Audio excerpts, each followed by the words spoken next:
Here we go. 3 days left of the trade period. It ends on Wednesday. Deadline day. Let's talk about it. So it has been a pretty uneventful trade period, not just for Collingwood, because, we have been really uneventful except for Brody Myercheck leaving, but just for the trade period in general. And it just brings up the argument, the age-old argument. Does it go for too long? Do we need to shorten it? Does trade radio need to be on the radio 24/7? Like, we know that these trades get done in the last, not even 48 hours, sometimes the last 12 hours of a trade period. Sometimes they're submitting the paperwork in the last minute or two, which I just think is stupid. Like, you're really going to toy with your players like that. And these are the player managers and the agents and the clubs and stuff going down to the wire. Like, oh, it makes a good news story, but sometimes I'm pretty sure, and I should have researched this before I started talking, but I'm pretty sure there was a player that tried to get through to a club and his paperwork got submitted after the deadline and they either couldn't go through or they had to seek AFL permission for it to go through. Don't leave it go to the last minute. That's just so bloody stupid. But uneventful. We know that Merritt's probably going. Curnow is going to go. There's names coming out of everywhere. Lee Kalia with that whole thing with the Saints. So I just want to go through who we have in our sights at the moment. The reality, if we're going to get them, what I think they're sort of worth on the open market, and we'll just go from there. So Collingwood hold currently picks 39, 59, 61, 77. A terrible, terrible, terrible hand, but we also hold future picks in 2026 and 2027, especially two future first round draft picks in 26, 27. We know that the 2027 draft is going to be super, super compromised because of Tasmania. So that first round draft pick in 2027 is probably a pick in the late 20s, you would think, maybe 25 to the late 20s with all the picks they go through in academies and all this sort of bullshit. And the same with 2026. Not that Tasmania is going to mess up 2026, but academies and all that sort of stuff. So that's our draft hand right now. We'll start off with getting up the draft. Now, journos are sort of saying that Collingwood are trying to get up this year's draft, get a little bit higher, but we don't really know if that's to sort of secure another player from a team. So get into maybe the early second round or late in the first round, and then use that for a draft pick for a kid, or use that to send to another team for one of the players that we will mention, because our draft end at the moment is absolutely shithouse. But apparently it's not that deep of a draft, so I'd rather bring in tried and tested players. So let's start with Jack Buller. So Sydney's full forward, who has been on our radar for quite some time. Justin Lepage talked about him, looking at him all throughout the year. Brody Myercheck has left us. We're looking for, Sydney probably want some sort of second round draft pick, and the only sort of pick we can give them, I think 39 is a little bit too high for a player of Jack Buller's stature. He's only played 10 games. Sydney are holding this kid to ransom like he's going to be the next Buddy Franklin. I think pick 59 would get the job done, or maybe a future second if like Collingwood rate him highly enough, like 2026 future second round draft pick. If clubs think that we're going to fall off the cliff next year like they think we are, future first rounds and future second rounds probably are a little bit more enticing than what we have currently. So I think a future second round or that pick 59 gets it done. But my worry is if Sydney go for Curnow, we know that, and we'll talk about Rowbottom and Florent a little bit later. Is Jack Buller a target for Carlton to sort of replace Curnow? So that's really interesting, because you'd think that someone like Buller, who's only played 10 games, still young, would be one of the first deals done, because it's not a super big superstar name. So Leper and Sydney's list manager are trying to nut out what that looks like. I still want to say that this is 90% gets done for him to come to us. But as the days go on, it kind of is getting less and less. Like, it really feels like 75, 80% now. And just because of that Sydney Curnow link. But that's Jack Buller. Jai Simpkin is the next one. The Roos want 2 first round draft picks. Brother, they can go and get 2 first-round draft picks, I get it. He's the captain.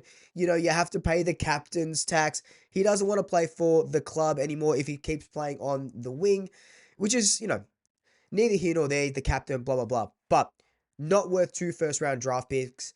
I'd even I'd even shy away from giving up 1 first-round draft pick unless, there's a third club involved. Lee apparently Kangaroos are after him.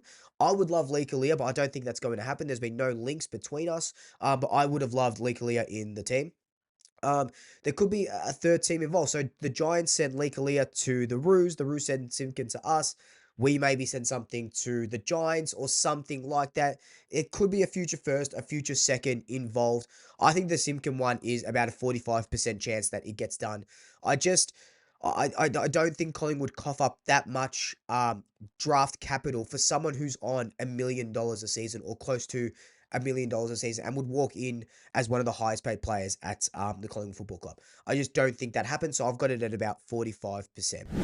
Now, the next guy who we've just been linked to in the last 24 hours is James Rowbottom. So, if you saw my video yesterday, Mitch Cleary tweeted that Craig McRae personally called James Rowbottom, which is wild. And Teresa, in the comments of my last video, made a really good point. So, shout out to Teresa. She said, if Rowbottom was so intent on staying, why did he answer Craig McRae's call? Rowbottom was, or no, well, obviously was, I was going to say is, but he's not now, was a Collingwood supporter growing up. So kind of like Harry Perryman, getting that lure of playing with a club you grew up supporting would be incredible. I think anyway, like, I think Rowbottom, what I would do with Rowbottom and Buller, if we could, would be a future first, a future second, maybe pick 59. Is that too much to pay for Rowbottom and Buller? But again, could a third club get involved like Carlton, Rowbottom, or maybe Florent? I don't know too much about Florent. I don't think his name's going to be linked to us, but he is, Sydney have told him to look elsewhere. He's on a 5-year contract or something crazy like that. So that's a little bit interesting. I don't know if we need a player like Florent though, but we definitely need a player like Rowbottom. Could a third club be involved? Curnow to Sydney, Rowbottom to Collingwood, a future first or a future second to Carlton, as well as some other stuff because Carlton are just not going to accept one of those picks for Curnow, like we've seen them knock back Geelong as well. So that one, I think Rowbottom is about in the same.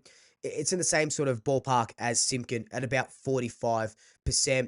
Don't think it happens because his manager comes out says he wants to stay in Sydney, but I'm recording this on a Sunday night, so things can change leading into Monday, Tuesday, and then deadline day on Wednesday. Now, one name that's been persistent throughout this entire trade period, adamant, the club and his manager are adamant that he's not leaving, is Bailey Humphrey from Gold Coast. Now, how this gets done, no clue. Last year, we were heavily into Bailey Humphrey. Didn't work out, couldn't get it done. He's taken the football world by storm right now. He would be an absolutely generational player if we can get him in after the season that he had. I have heard it from a pretty good source, and you don't even have to take this with a grain of salt because I've heard it from a pretty good source. He would love to play for the Pies. Collingwood supporter growing up as well. And that's always enticing when when you're trying to get to the club that you supported. And then his Instagram post, it's like, take me home country. It keeps playing that in his stories, on his Instagram post. So it's really interesting. It's a watch on Bailey Humphrey. But again, I don't think Gold Coast let him go. I've got this at 25%. Now, I talked about what, 1, 2, 3, 4 players, and I was only really confident on Jack Buller. Unless Collingwood are cooking something up, I think Buller is probably the only name that gets to us unless one of these players say, I want to play for Collingwood, or the Kangaroos, um, you know, let us take Simpkin really cheap, or Rowbottom gets to us really cheap, or Humphrey says, make me a pie. I would just love in the next 3 days for someone to come out of the woodwork and say, I want to play for Collingwood. Like, when was the last time we have had someone come out and nominate us and want to play for us? Not even Jack Buller has said, he hasn't even asked for an official trade to Collingwood. Like, there hasn't been any reports or anything like that. And he hasn't said, or, kind of facilitate. We are obviously talking, but he hasn't physically said it, but we know that he wants to come, right? So that's an interesting one. I just want one of these three players or just an A grader to say, you know what? I want to come to Collingwood. So it's a bit of watch this space. What do Collingwood have cooking? Let me know down below, who do you think we're most likely to get? Out of those four, who do you want the most? All your thoughts down below. As always, you'll be up to date with all the trade news as it happens. But until then, like, comment, subscribe, tell your family, tell your friends, tell your pets. And until next time, double shackers. I'll swoop you later.